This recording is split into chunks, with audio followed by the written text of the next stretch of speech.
What's up, guys? It's David coming at you from Panel Bound Comics. Your boy's here. It's the weekly release. We have all these amazing books coming in. We have some of the first looks for some of them. I think you saw probably Scooby-Doo Apocalypse. I have The Flash and some of the other ones coming in. So you're going to be able to see those later on. Just as a quick reminder, my first looks are just kind of showing you the book. I don't do reviews. I try to read as much books as I can, but there's different things I'm reading. So just, bear that in mind. Anyway, we have a lot of really cool titles coming out this week. Let's start off with our more independent publishers. Today we're starting off with Dark Horse. We have Starlight by Mark Millar, and this is an oversized book. Let me see, what Omni do I have available near me? I'm going to grab this Daredevil. So it is bigger and wider than an Omni. And, David loves when things are bigger and wider, food-wise, just because you get more food for it. So let me show you the book. Here is the front, spine, and the back. And I really like this cover. It reminds me of like old school, superhero pictures. Very, very cool. And then underneath the dust jacket, let me show you the flaps. It does have a dust jacket, so keep that in mind, underneath the dust jacket. Okay, it's basically the same thing as the book without it. Pretty cool. So let me go ahead and tell you a little bit more about this book. Ooh. Let me see. 40 years ago, Duke McQueen was a space hero who rescued an alien world from tyranny. But nobody believed him when he came back home and told everybody about his adventure. Now his kids have grown up, his wife has passed away, and life has little to offer him in his lonely retirement. Until an old-fashioned rocket ship descends into his backyard, and a little boy from the world he saved urges him to come back to save the universe one last time. Can Duke handle the leap from has-been to hero? Will he even fit into his old costume? This edition collects Mark Millar and Gordon Parlov's classic 6-issue series Starlight, one of the most beloved graphic novels of the past 10 years. Very cool. So kind of like this, hero who nobody believed in, and can he get back into action to do it? And then I wonder how this connects into the whole Millar world of comics, because he did Kick-Ass and he did some. What is the other one? He has a whole line of books that are kind of connected. So I wonder if this fits into that. Very cool. If you know, let me know. Put them down in the comments. Pretty cool. Oh, it looks like is it gonna be on Netflix? What does it say? What does they have? Dark Horse Netflix, or maybe they're just grabbing all of this stuff from Millar. Hey, you never know. Pretty cool. Okay, so that's it from Dark Horse. From Image, we have a really cool title. If you've been collecting these, the G.I. Joe and the Transformers that came out, as well as the there's a third line. It's on the tip of my tongue. Something black, something like that. Radiant Black? Is it Radiant Black? No. Yes, maybe? Let me know. But this is the book 2 of the codename G.I. Joe, and we have both of the covers here. They are absolutely gorgeous. Whichever one you pick, you're going to really like it. I really like how they, took the time to make a quality cover especially with the glossy, what do you call it? No, the shiny, the foil. There we go. The foil on the book. So it definitely stands out, especially in the light. It's so nice to look at. So you have the DM right here. Let me show you that. Here's the front, spine, and the back. And then you got this is the standard. This is the standard. Orange is standard. Silver or gray is the DM. Front, spine, and the back. Very, very cool. The DM, it definitely stands out.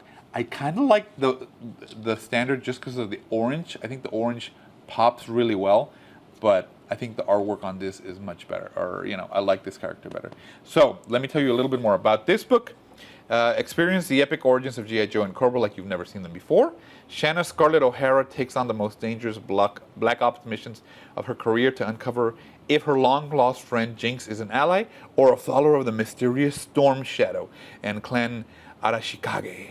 Meanwhile, the emergence of Energon has changed everything from weapon manufacturer Destro. Growing growing his ambitions even further and attracting the attention of his competition. But is there any difference between friend and foe in this arms race? Two critically acclaimed teams, Kelly Thompson and Marco Ferrari, plus Dan Waters, Andrea Bersan and Andrea Milani, introduced some of the most iconic characters to the Energon universe. So I really love that Energon universe that it's kind of connecting. I love when books, especially like Image, are able to like bridge that gap to have Transformers and G.I. Joe, which are just classic 80s cartoons, having to be in the same universe, and then like we'll probably do crossovers. I mean, it's bound to happen, or it's already happened. So I love seeing that sort of like imagination and connections come through in comics, because it gives a lot of room to play with these characters and these interactions and these relationships that you wouldn't think of. Can you imagine Transformers and G.I. Joe's collaborating back in the 80s, like in an actual like official sort of thing?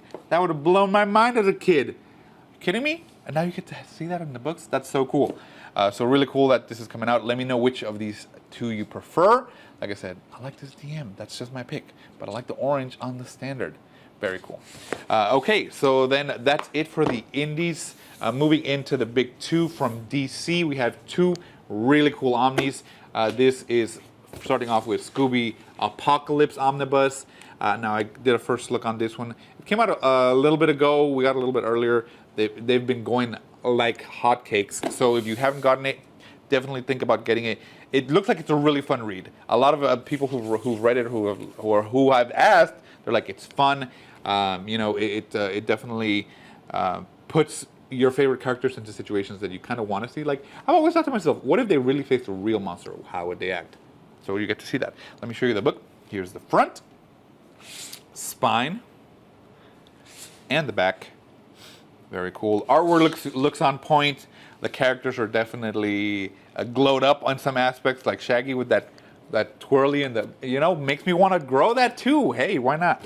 Let's go ahead and check the flaps, as you can see here. Nice. And then underneath the dust jacket, you have two different panels that are really cool. Just showing off the artwork on this of the designs for the characters. Love it. Very cool. So check out the first look for a more in-depth of what comes in the book and all that. But let me tell you a little bit more about this. Fred, Daphne, Velma, Shaggy, Scooby-Doo. Roaming the globe in their lime green mystery machine, they've solved countless crimes and debunked dozens of sketchy supernatural shenanigans. But what if the horror was real?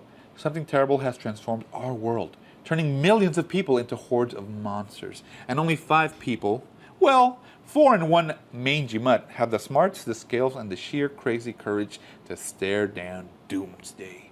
Can these pesky kids and their canine companion, using every incredible contraption in their arsenal, defeat the evil that has overwhelmed planet Earth? We've only got one thing to say about this. Zoinks! From comic mastermind Jim Lee and the superstar creative team of Keith Giffen, J.M. DeMatteis, and Howard Porter comes Scooby-Doo Apocalypse Omnibus, or Scooby Apocalypse Omnibus, collecting all 36 issues of the series in one massive volume. There you go, guys. So, if you've read it, did you find it fun? Was it really interesting? How did the story hold up from beginning to end? Let me know what you think. This is definitely in one of my on my to-read list of 2025.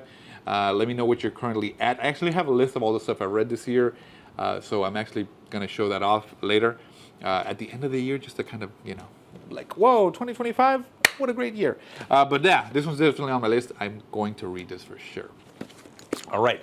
Also from DC, we have a new omnibus, The Flash by Joshua Williamson, Omnibus Volume 2. It's here. We got it. We're sending those out. So let me show you this book. Here is the front, the spine, and the back. Very cool. Flash to me is the absolutely most overpowered superhero of all time. He could, I would say, literally, arguably take on anybody, if he really wanted to, he could take out anybody. But let me show you the flaps as well. And then, of course, he has Wally West, who's even faster than Barry Allen. He has that hair. He has that hair showing up on his costume. I kind of don't like it just because, it's kind of, it's Wally West. The hair, obviously, if you know who it is. But I like it because it shows his hair. This is a really cool spread of Wally and Barry going at it, and I believe Dr. Stoom is in there too, somewhere, dying off of it this year. Yeah. guys are like, oh, he can't catch up to them. They're too fast. All right, so let me tell you a little bit more about this book. May the fastest man alive win. New York Times bestseller author Joshua Williamson's long-running tenure on The Flash continues in this second omnibus, collecting storylines including A Cold Day in Hell, Perfect Storm, and Flash War, which pits two of DC's greatest speedsters against each other. When Wally West discovers that aspects of his former life, such as the existence of his children in the pre-Flashpoint timeline, have been kept hidden by Barry Allen, Wally is convinced by none other than Hunter Solomon, aka Professor Zoom, that the only way to be reunited with his family is to break them free from the Speed Force. But even if Barry can save the day, events have been set in motion that will introduce even more dangerous forces into the multiverse. This second of the 3 volumes collects Flash number 36 to 69, The Flash Annual number 1 and 2, Batman number 64 and 65, and features an introduction by Williamson, the script to Flash number 50, behind-the-scenes art by series artists Scott Collins and Howard Porter. Very cool. So yeah, this is going to be 2 of 3 omnis, so it's going to have a 3-book run. You know, we've gotten bigger books. The Green Lantern ones are huge. Could this have been a 2-run book or a 2-book run? Yeah, but you know, at least you appreciate it because it gives you more room to add extras to it. So why not? You know. So yeah, let me know if you're gonna get this. Check it out. All right, so that's it for DC. Now we're moving on to Marvel, which has a lot of books. We want to go ahead and start off showing off their Marvel Masterworks collections. We have the Uncanny X-Men that has the standard and the DM for there. So that looks really cool. Here's both of them right there. Let me show you the front of this one. I believe this is the standard. And then the back, and then the DM is this one, which has like this gold part is actually like a foil and it is embossed, so it pops out a little bit more. Very nice presentation for it. But listen, for the Marvel Masterworks, even though this one is I guess the better one, I would say, I like these much better spine-wise. They look much better when they're on the shelf like this. A bunch of these together look really, really good, really professional. It's a very clean look. That's just my hot takes on that. But yeah, let me know if this is something you're gonna get. And then also for Marvel, we have one omnibus, and that is, oh, let me grab this bad boy. Phoenix, the Death and Rebirth of Jean Grey omnibus. So we have gotten the Phoenix omnibus 1 and 2, and this one is the Death and Rebirth of Jean Grey. So how much does it interlap? That's something really, you know, to keep in mind when you buy these books. How much does it interlap if you already have the Phoenix Volume 1 and 2? Okay, so let me show you the standard here. Front, spine, and the back. And this is I think it's this Archam cover. I believe so. It looks like his artwork. But the DM for sure is Jim Lee, and that looks absolutely amazing. Here's the front, spine, and the back. This is really nice. I like the DM. The standard is great too, don't get me wrong, but I like Jim Lee is one of my favorite artists, so I'm gonna go with Jim Lee for this one. Here's both spines together, so you can see that. Very cool. Underneath the dust jacket, we got the flaps here, so you got a short synopsis as well as the bio on the creators. Very cool. And then underneath you have 2 different artwork pages like this. Very, very nice. The Phoenix Force, of course, going through the universe, dealing out death and rebirth. Caca! Fly high! Woo! You know? I wonder if she uses her fire power or her, you know, the Phoenix to cook her meals just to the perfect temperatures, because, you know, ooh, not too hot. You don't want to burn. Not too cold, not too warm either. You don't want to undercook it. You want it just right. Very cool. So let me tell you a little bit more about this book. Fire and Life Incarnate. Delve into the epic mythology of a cosmic force of nature with the biggest Phoenix stories of the 21st century. From the epic future of Here Comes Tomorrow to the seismic war between the Avengers and the X-Men, and the blockbuster ending and new beginnings that show you can never keep Jean Grey down for long. Very, very cool. And it does collect, look, so this is what it collects, so that way you are aware of it. It collects New X-Men from 2001, number 128, 139 through 141, and 146 through 154.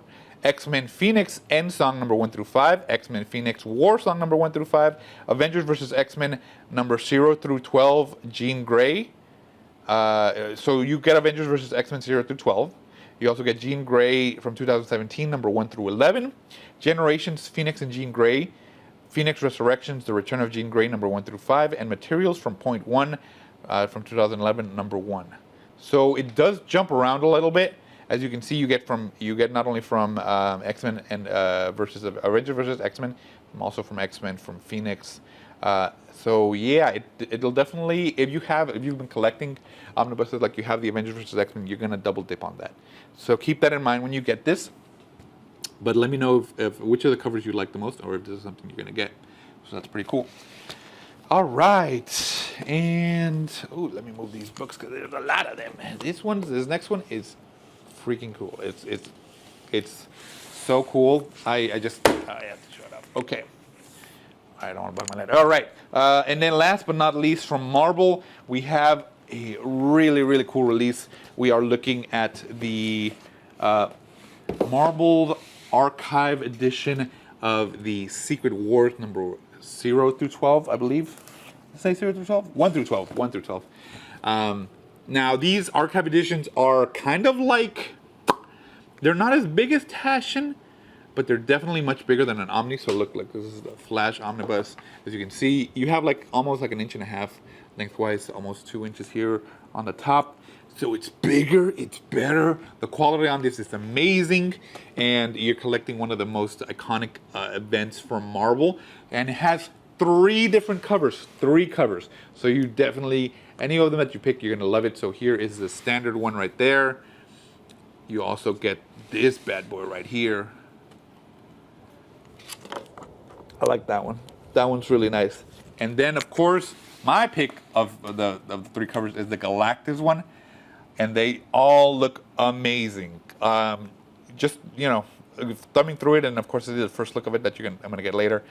This is such a massive book, and it's well worth it for the quality and the format so that you can really appreciate the artwork. And it has, like, the vintage ads from when the story came out. So that just adds another layer of the build to it, the dedication to giving us some quality work, quality book, and I'm here for it.